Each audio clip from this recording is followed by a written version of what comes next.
ఎప్పుడు శుభమే పలుకుతూ ఉండాలి మనం. చాలా మంది అపశబ్దం పలుకుతుంటారు ఇంట్లో. మాటి మాటికి నేను సస్తే బాగుండు అంటుంటారు. సస్తే బాగుండు అనేది ఏం బాగుపడతావా? నువ్వు సస్తే నీకు తెలుసా? ఉండినప్పుడే నువ్వు బాగుపడలేవు, సచిన తర్వాత ఏం బాగుపడతావు నువ్వు? సావు అనేది మామూలుగా వస్తుంది. అది మాటిమాటికి అనకూడదు. మనం వద్దన్నా వచ్చేస్తుంది. అది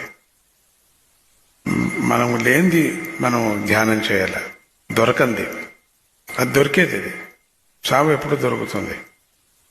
రోగం దొరుకుతుంది, చావు దొరుకుతుంది, ఇవన్నీ కట్టాలు దొరుకుతాయి. దొరికేది ఎప్పుడు అనుకోకూడదు. ఏది దొరకదో దాన్ని అనుకుంటూ ఉండాలి, మంచిది అనుకుంటూ ఉండాలి. తథాస్తు దేవతలు పలుకుతూ ఉంటారు. అట్లయితే అది ఏమైపోతుందో నాకు అంటే ఖండితం. అది నువ్వు అట్లే అయిపోతావు. అపశకనం ఎందుకు పలుకుతావు? పలకూడదు. నాకు లాస్ అయిపోతుందేమో ఈ బిజినెస్, ప్రారంభంలోనే లాస్ నిజంగా అవుతావు. అయ్యో ఈ ఫ్రెండ్ నమ్మితే ఏం చేస్తాడో, ముంచుతాడేమో. ముంచుతాడు, ఎందుకు నువ్వే చెప్తున్నావు కదా, ముంచుతాడేమో.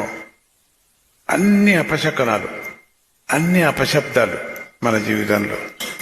అయ్యో ఈ బ్యాంకులో పెడుతున్నావు కదా, బ్యాంకులో పెడితే బ్యాంకు ముంచుతుందేమో అని పెడుతున్నావు, ముంచుతుంది. వేరే బ్యాంకులో పెట్టు, ముంచుతుందని నువ్వు చెప్తున్నావు కదా. అపశబ్దం ఎప్పుడు అనుకుంటారో తథాస్తు అవుతుంది. మంచి శబ్దమే పలుకుతూ ఉండాలి. ఎప్పుడు తథాస్తు దేవతలు మంచిది పలుకుతారో తెలియదు.